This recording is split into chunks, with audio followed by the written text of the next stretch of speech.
Final Fantasy Mystic Quest is the game that literally says on the box that it's for RPG beginners and was specifically created for the Western market. Why would a game that's supposed to be easy be targeted for the West? I don't know. I guess they thought we were dumb? Well, she got to the wrong side, but she got back to the wrong side again. No, the gas tank's on the other side of the vehicle? The gas tank's on the other side, and Quick like. hang on. Is she gonna realize it? Does she see it? She walks right past the gas tank. Guess they were right. This was my first time playing it, and so I played the Super Nintendo version of this game, not to be confused with the Final Fantasy Mystic Quest that was released in Europe, which was really Final Fantasy Adventure, which was actually a Mana game, which is now called Adventures of Mana. Anyways, I played the Super Nintendo version, which is really the only version that exists of this game, for this review / retrospective, or what I like to call my Rediscover Final Fantasy series. This is my series where I intend to play every Final Fantasy game, and I mean every Final Fantasy game in the order of their release, including all of the spin-off games. I'll be playing the good ones, the bad ones, the ones I've played before, and the ones I haven't. Many people consider this game to be too easy, and many fans at the time didn't really like this game, but I finished it. And sure, the game is fairly easy, but in many ways it's actually ahead of its time, which is not something I expected to say about this game prior to playing it. I would say it's maybe 15 to 20 years ahead of its time, but how? And does that make the game good?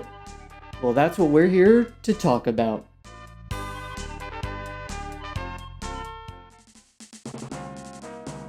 So the game starts off. Holy shit, the screen is already shaking? What the fuck is happening?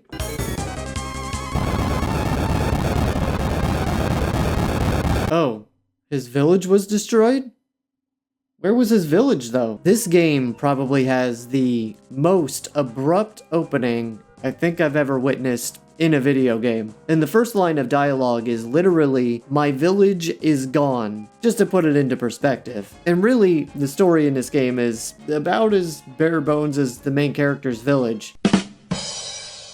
It's the most basic story there is. There are 4 crystals or some shit, and you gotta go restore them in order to save the world. You've seen it before in the previous 4 Final Fantasy games, and there's this old guy that constantly directs you to where you need to go throughout the game. Honestly, there's not much to say about this game's story. It's pretty straightforward, much like the game structure itself. And speaking of the game's structure, that's where this game differs a bit from the main series. Instead of being able to freely explore the overworld is set up more like Super Mario World instead.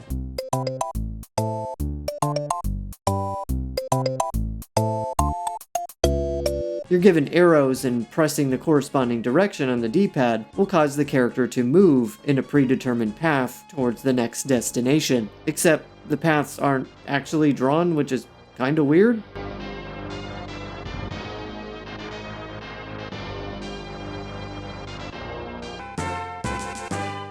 Oh, I guess we're going that way? Okay then. I guess there's no need for chocobos in this game then. Oh look, there's a little chocobo thing. Yeah, I don't know what you call this. I just recently learned what a gable was, so clearly I'm not well versed in the language of architecture. Anyways, once you actually get into a dungeon, things are a bit different here too. You can walk around freely without random encounters. The encounters are all on screen, which is a pretty big deal, but we'll talk about that later. The dungeons are sort of designed like mazes, but more puzzly? Is that a word? Than the mainline series. It took some cues from the prior spin-off game Final Fantasy Adventure and the Zelda series, and you get 4 different weapon types: swords, axes, claws, and bombs. Axes can be used to chop down trees, claws can be used to climb certain walls, and later on in the game you unlock the ability to use it as a hookshot. Bombs can blow up certain objects and even certain portions of walls to reveal hidden passages, and swords are the least used. It can flip switches, I guess? There are these statues later on in the game that can only be turned on by using your sword.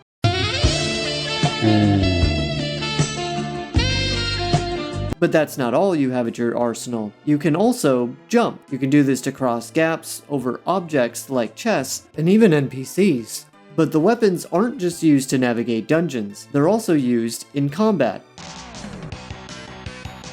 And holy shit, this music slaps hard. You should also slap the subscribe button hard for more rediscover Final Fantasy videos.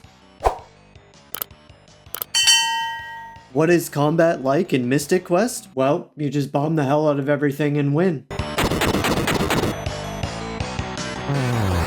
I'm gonna bomb the shit out of them.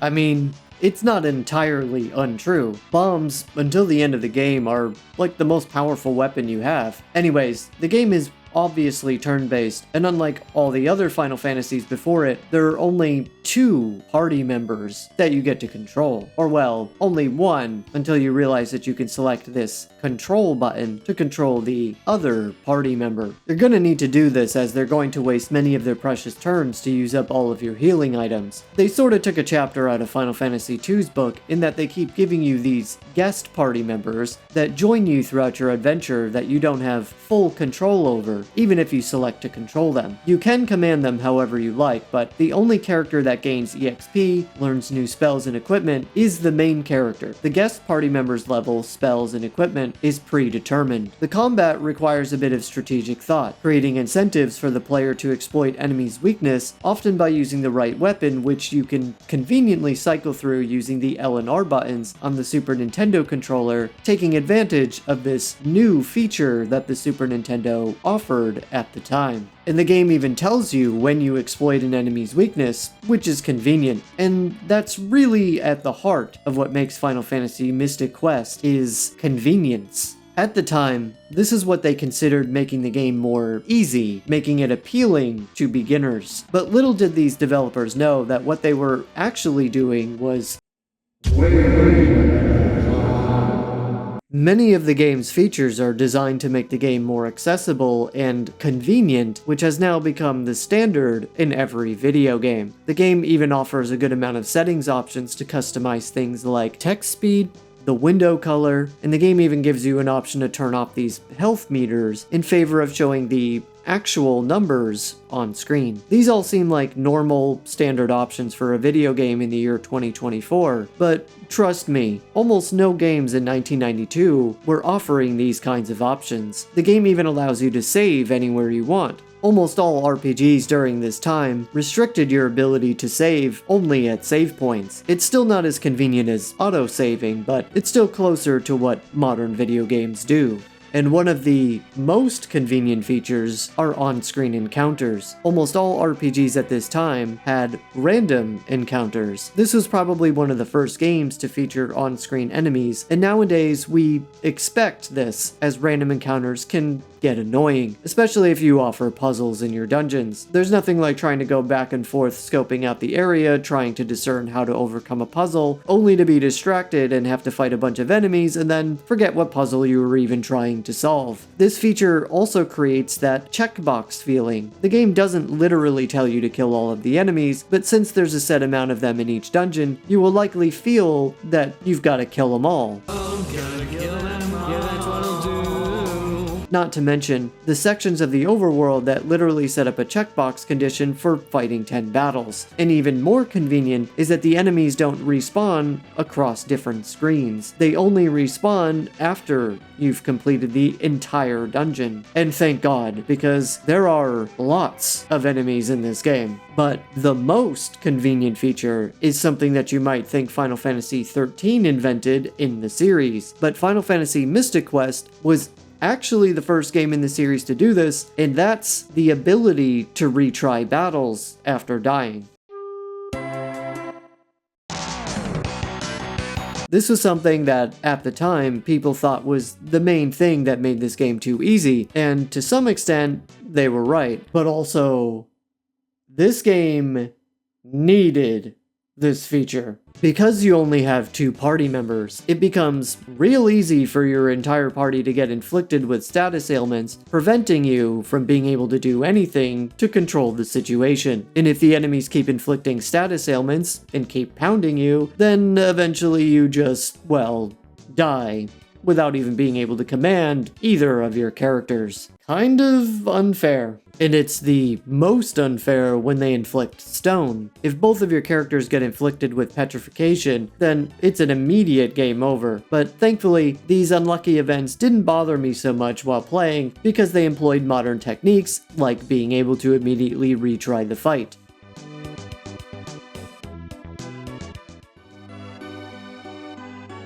So, do all of these quality of life improvements make the game good? Well, I would say I had a better experience playing this game than playing Final Fantasy 1, and probably Final Fantasy 2 as well, simply because these features made the user experience better. But despite the fact that it has on-screen encounters, there are just so many encounters. It feels like that's pretty much all you do in this game is fight enemies, and the game really lacks in the story department. It's about on par with Final Fantasy 1, but even Final Fantasy 2 and 3 were more interesting than this game. But at the end of the day, it was a relatively short game. I only had about 14 hours when I beat it, and I would consider that more of a positive thing because it never really overstayed its welcome. Had it been longer, it would likely have gotten boring. But I would still say it's a good game, just not great. And the real reason is because of the music.